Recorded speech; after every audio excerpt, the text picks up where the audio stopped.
Lots of you have been asking me for an update about what's going on with the orange water in the harbour at Whitehaven. To start with a bit of good news, we have managed to secure funding, tens of millions of pounds, for an upgrade to the tunnel, which is currently shut because of the need for a track and ballast replacement. It's been one of the toughest issues to fix, if I'm being honest. The amount of time that's been spent trying to pull agencies together has been enormous. It's been hugely frustrating, not just for me, but also for a lot of the organisations involved, because it is so complicated. So I wanted to give you an update on what we're trying to do and why it is so difficult, so that you're in the loop as much as possible. The train tunnel works is actually connected directly to what's going on with the orange water, because the orange water is flowing into the tunnel at the moment, over the track and out the culvert over here, as many of you will have seen. Now, the plan was to create a diversionary pipe to redirect the water out from the harbour over to North Shore, over there behind Tesco. And in doing that, the hope was that the tide would be able to take the orange water away. So that was the plan. Now, the reason why that's linked to the train tunnel is that in order for the permits to be given to Network Rail to do the works in the tunnel, they need to manage the water responsibly. They want to do that.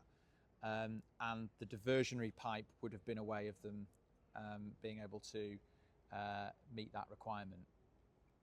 They have done some modelling of the impact of diverting that water out to sea at North Shore, and the modelling hasn't come back as we wanted it to. It's shown that there might be a risk that actually the orange water washes back round to the harbour and doesn't disperse as quickly as we'd want it to, which means that we've now got a problem with that plan, because we need to go back to the drawing board and figure out a way of making it work so that the orange water gets dispersed, because the last thing we want to do is put all of this investment in to a solution which actually doesn't solve the root cause of the problem, which is orange water here in the harbour.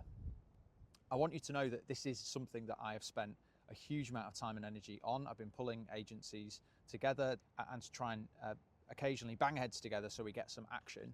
I'll continue to do that. I've got meetings pretty much every week with those partners to push this forward. So I want to just be really honest with people, transparent, and share where we're up to. You'll know I am inherently optimistic. I also try and work really hard for you to get these sorts of things sorted. I'm going to keep doing that. I've got a few grey hairs in my beard here. I think they're attributed to this issue. By the time this is done, I think I might have a few more, but I'm going to keep doing my best for you to get this sorted as part of the wider efforts to get Whitehaven back on its feet and restore our beautiful town to the position it needs to be in.